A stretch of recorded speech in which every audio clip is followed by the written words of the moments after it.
Suatu hari saya dipanggil untuk mengisi di Jakarta jam 9 pagi. Saya tidak mau berangkat subuh dari Bandung karena saya pusing. Maka saya bawa kendaraan sendiri dan mencari penginapan yang murah. Waktu masuk ke penginapan itu saya baru sadar bahwa penginapan itu hotel syariah. Waktu saya datang, langsung di lobi petugasnya berkata, "Bapak pernah menginap di sini?" "Saya belum pernah." "Baik Pak, jadi Bapak harus tahu aturan di sini, Bapak tidak boleh memasukkan ke kamar wanita selain istri Bapak." Terus saya berkata, "Saya sendirian kok." "Oh ya, bisa lihat KTP Pak?" "Bisa." Saya serahkan KTP saya. Dan di KTP saya ada tulisan pastur. Lalu pegawai itu berkata, "Sesama jenismu juga tidak boleh dimasukkan ke dalam kamar ya Pak." Saya langsung berkata, "Itu dulu."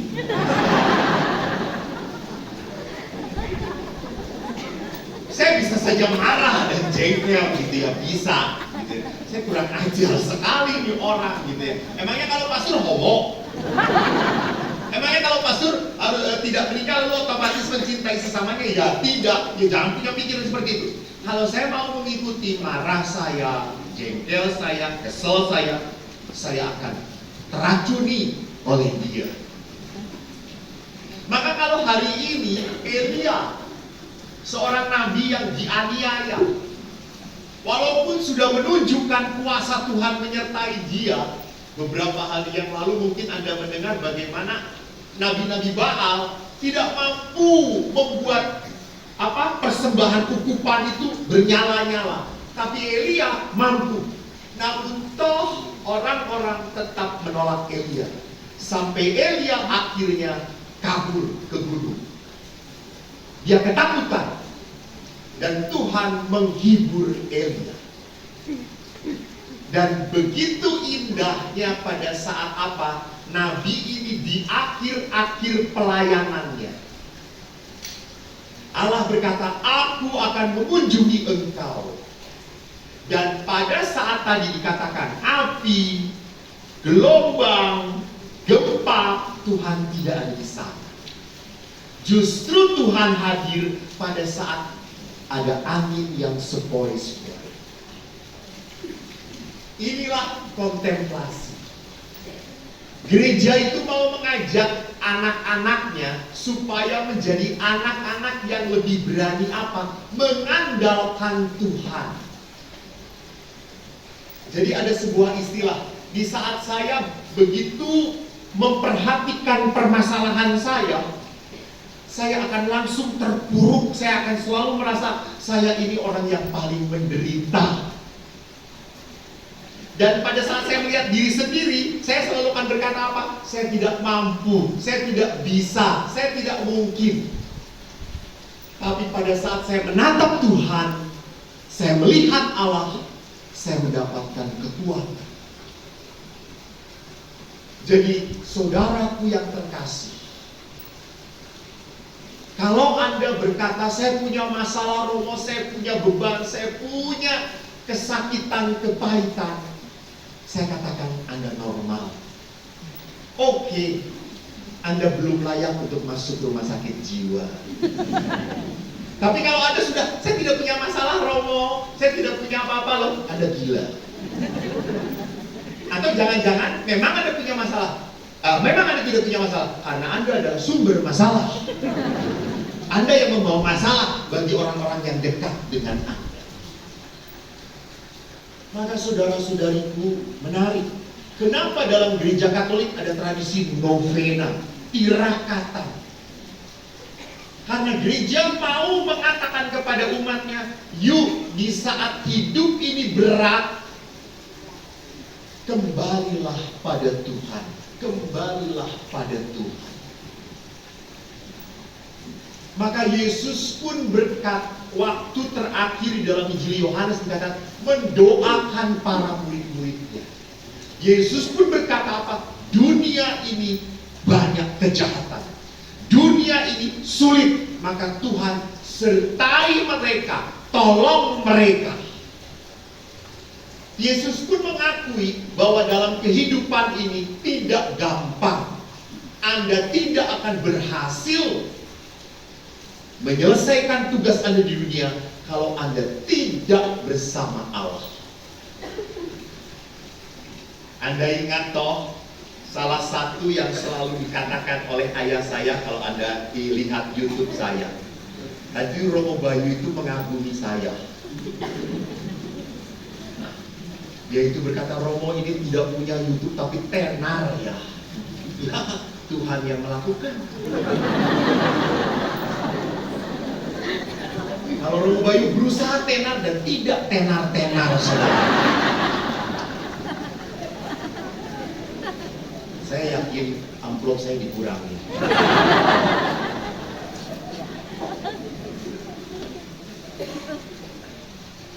Saudaraku, walaupun demikian, saya punya masa lalu yang tidak mudah dalam hidup saya. Saya punya masa lalu kepahitan, kesakitan. Saya punya masa lalu yang penuh dengan kemarahan. Saya punya masa lalu di mana saya merasa ditolak oleh ayah saya. Saya merasa menjadi anak yang tidak pernah bisa membanggakan ayah. Maka pada saat adik-adik saya dikaruniai oleh Tuhan pinter Eko. Lihat, bukan hanya ayah yang menghina saya, umat pun tega.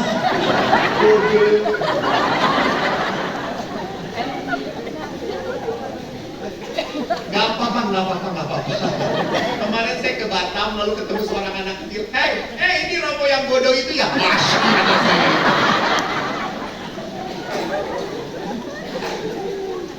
Sampai ayah itu berkata, kamu kok bodoh amat bodoh. Betul, saya itu sejak kecil ditanya apapun tidak seperti sekarang. Saya sekarang lumayan cerdas.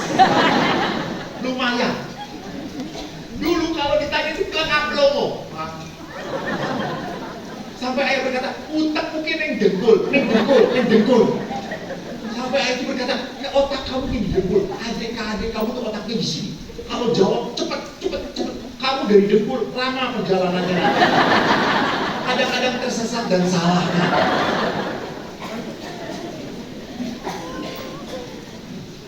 Dan kalau saya tidak bisa apa-apa, yang berkata dasar otak dengkul.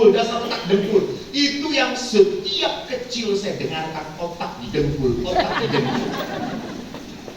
Maka sampai waktu seminari saya pernah cerita tuh, saya sepak bola, saya jadi kiper dan adu penalti. Saya kelas 1 lawan kelas 3, kejuaraan antar kelas.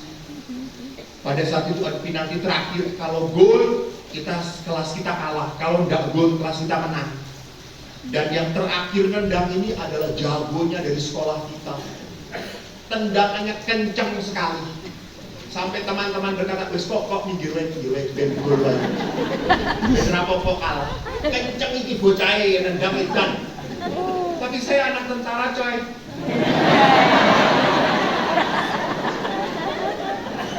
Saya sudah biasa dikorbankan.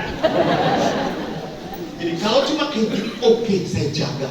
Dan betul saudara-saudari, kakak kelas ini nendang tanpa cinta kasih. Kencang sekali dan percis kena kepala saya. Saya masuk ke dalam gawang, bola keluar. Kelas saya juara, saudara-saudara. Dan saya masuk rumah sakit. Saya minta, waktu diperiksa oleh dokternya kaget. Kamu ditendang sekencang itu kok nggak geger otak ya? Nggak mungkin dong otak saya di sini.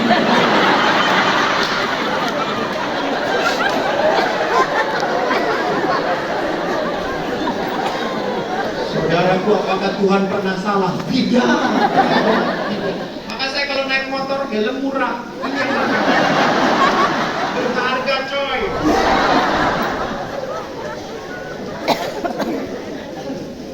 Kata-kata ayah itu bukan penghinaan akhirnya bagi saya.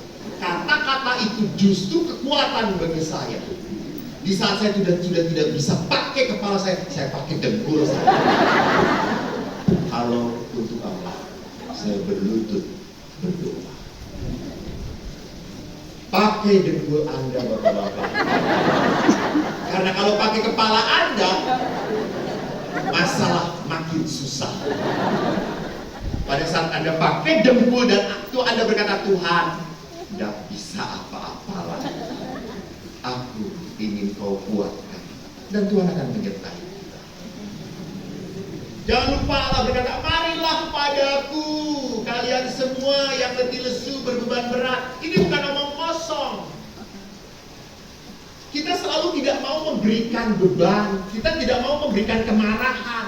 Kita tidak mau memberikan penderitaan. Kita met-met, kita cekelan gitu. Sehingga kehidupan itu seolah-olah menjadi suci kalau penuh penderitaan. Tolol lu. Lu sebelum masuk neraka sudah berada di neraka, coy. Tidak pernah ada Tuhan yang menghendaki anak-anaknya hidup dalam berduka cita kepanjangan. Tidak ada. Lihat, berita Tuhan selalu berkata apa? Jangan takut, bersukacitalah. Ini bukan kata-kata ngomong kosong. Anda tidak akan pernah takut kalau sekali lagi menatap Tuhan. Jangan menatap masalah Anda. Dan bagaimana saya bisa menatap Tuhan? Ya tenang, duduk, diam, cicing maneh.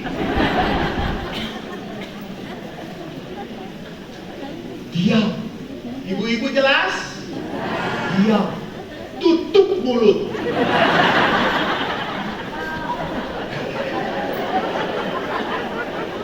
Buka hati Anda.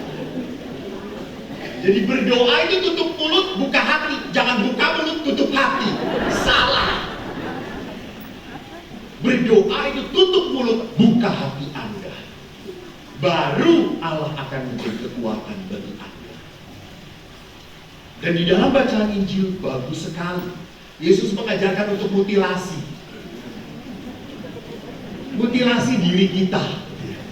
Kalau matamu menyesatkan, cungkil. Saya yakin bapak-bapak di sini kalau melakukan hukum itu banyak yang buta.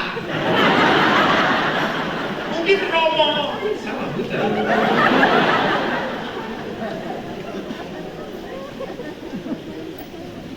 Sebetulnya sikap apa yang mau dikatakan oleh Yesus?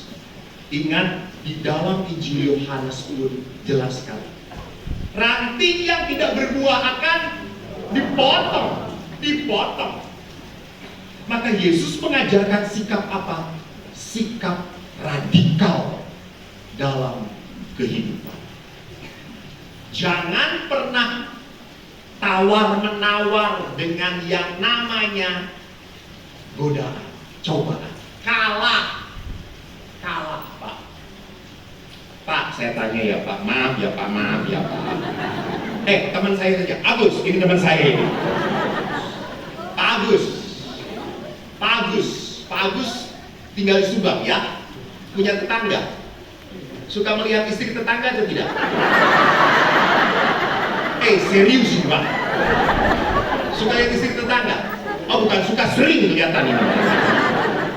Kalau melihat istri tetangga, makin lama makin cantik. Dilihatin oleh Anda. Apakah ini godaan atau tantangan? Tantangan! Ini tantangan untuk saya dekati. Tersesat kau program.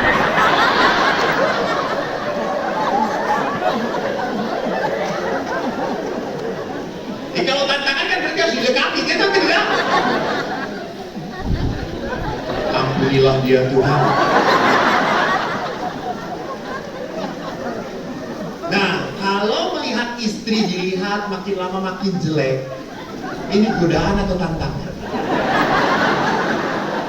Memang ini kenyataan, betul gitu. Tapi kalau melihat istri makin jelek, ini tantangan. Karena kalau sebetulnya godaan, nggak mungkin menggoda lagi, udah bentuknya nggak jelas. Semua samcan di mana-mana. Susu ada 4 atau 6. Ini tidak di film toh.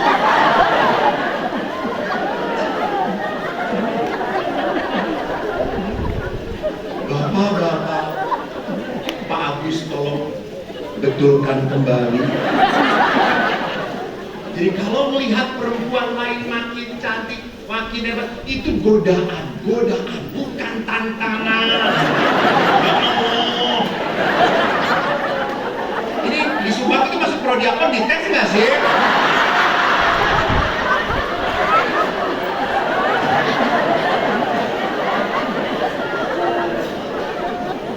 Ini adalah godaan. Jadi dalam kehidupan godaan tidak pernah boleh didekat. Putus, selesai. Tidak, berani katakan tidak. Kalau Anda tadi, wah, boleh juga nih. Mau dipotret. Dilihatin, Anda jatuh. Pak Agus, saya pun ada godaan. Waktu saya sekolah di Filipina, teman-teman saya cantik. Dan orang Filipina kalau ketemu pasturnya, dipeluk coy. Dan pelukannya hangat, erat, padat. Semua tersentuh dan terkena.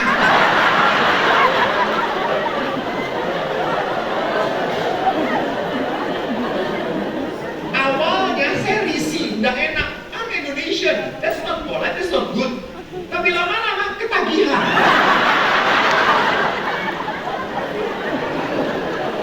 Sehingga saya kuliah semangat coy. Lama-lama saya berpikir kalau begini terus saya bisa gagal jadi pastor.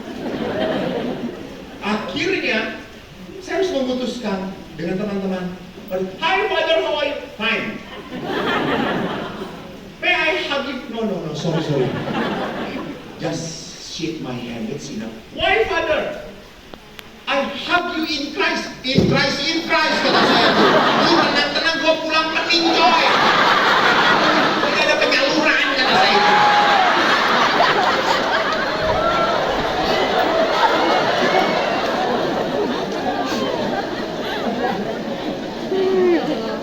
Bapak Ibu, sekali lagi, godaan itu banyak banget yang membuat Anda jatuh. Anda harus bisa membedakan mana ini godaan, mana tantangan. Kalau tantangan memang sesuai dengan apa? Sesuai dengan panggilan saya. Saya punya teman rumah yang tidak akur dengan saya, tidak cocok dengan saya, tetapi dia dipilih oleh Allah untuk menjadi teman hidup saya, tidak bisa memilih. Ini tantangan untuk mencintai dia, menghormati dia, sayang pada dia. Ini tantangan. Jadi Pak Agus ingat ya. Saya sedih ya Allah.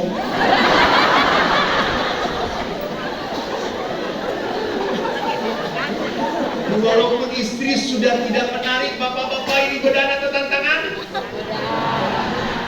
Tantangan, bukan godaan. Karena kalau istri mah nggak perlu digoda juga. Tapi ada.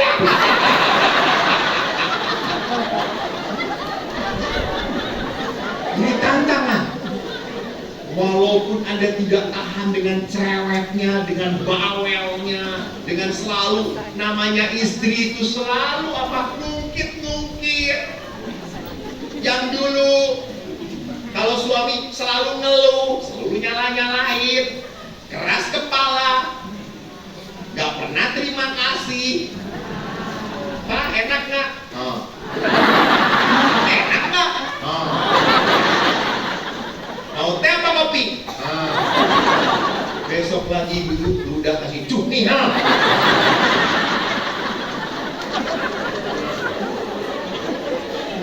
Bapak-bapak, ibu-ibu, di saat pasangan Anda tidak seperti yang Anda kehendaki, ini tantangan, ini tantangan.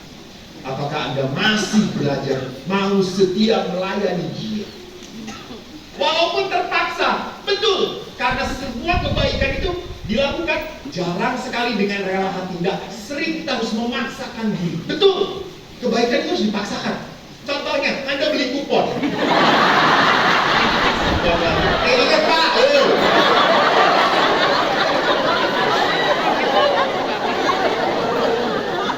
gua mau mendukung Purwakarta. Anda beli kupon, Anda pakai QRIS. Apakah itu sesuatu yang mudah? Tidak. Anda harus memaksakan diri. Betul. Demi sebuah kebaikan. Saudaraku, beberapa bulan yang lalu, Eko pun sering malas. Suatu hari saya capek dengan retret saya sudah mau tidur. Udah capek saya. Ngasih retret anak-anak sampai malam dari pagi. 9:30 saya udah masuk kamar, saya sudah pakai celana pendek, pakai kaos, sudah mau tidur. Tiba-tiba handphone saya berbunyi. Dan saya lihat tidak kenal, tapi dalam PP-nya bapak-bapak. Saya diemin aja, toh nggak kenal. Saya mau tidur, bunyi lagi dari orang. Tapi sebelum bunyi itu, saya liatin dulu history. Iseng saya lihat, bapak ini sudah 15 kali miss call saya. Kan? Jadi kalau bapak-bapak sampai miss call berkali-kali, berarti betul-betul perlu banget. Tapi kalau ibu-ibu miss call, iseng banget. Karena kalau ibu-ibu dibuka, halo bu, Romo, sudah makan belum? Ya Allah, emang mak gue nanya-nanya. Dan pada saat saya tutup, tiba-tiba bapak itu telepon kembali. Saya angkat.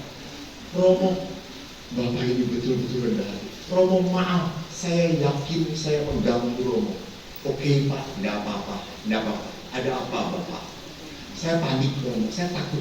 Saya sedang sedih sekali. Memang kenapa pak? Istri saya sedang hamil anak kami nomor 2. Kami sedang menanti seorang putri. Dan tiba-tiba istri saya Romo tak sadarkan diri dan sekarang koma di rumah sakit. Saya minta Romo mendoakan istri saya. Saya tanya, loh Pak, sejauh saya tahu, saya kalau di ICU dan koma, saya tidak boleh mengunjungi. Betul Romo. Telepon istri saya sudah ada di tangan suster. Nanti suster akan telepon Romo.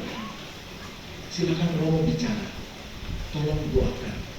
Oh baik Pak, baik. Ya Romo, makasih ya Romo. Sebentar Pak, saya nanya dulu Bapak. Bapak ini dari sore udah 15 miss call kepada saya. Emang di Keuskupan Bandung itu Romo cuma saya ya Pak ya? Dan Bapak itu, maaf Romo, istri saya senang sekali nonton YouTube Romo.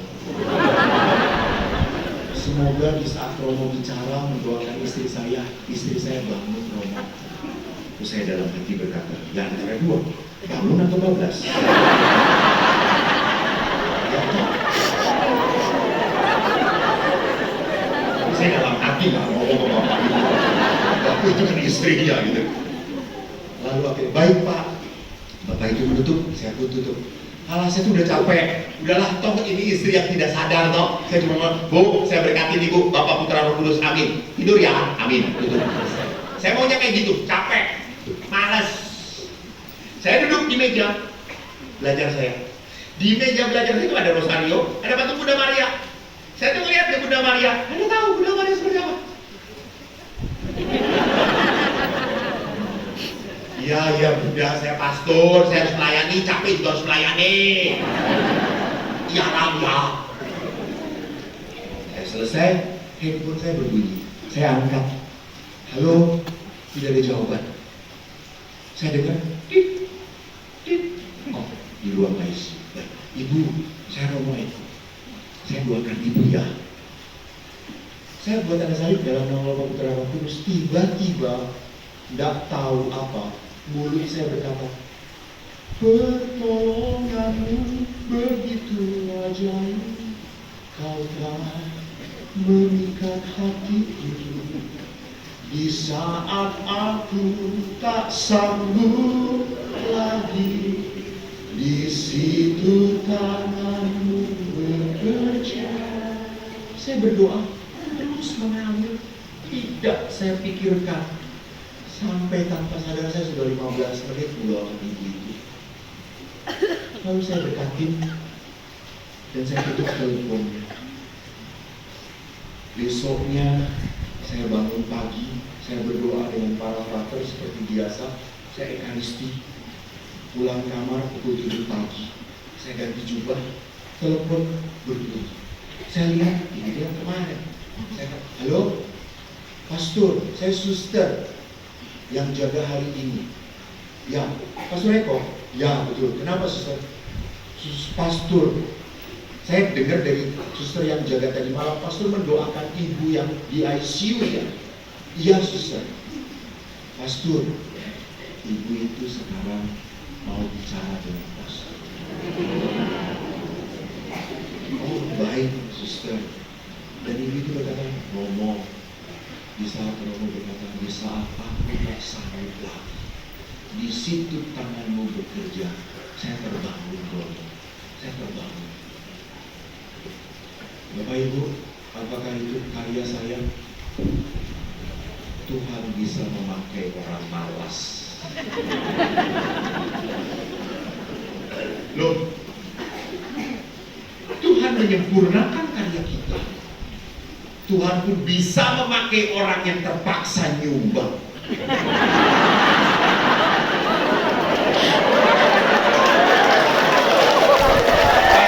Saya nggak butuh tepuk tangan Anda. Saya butuh cien.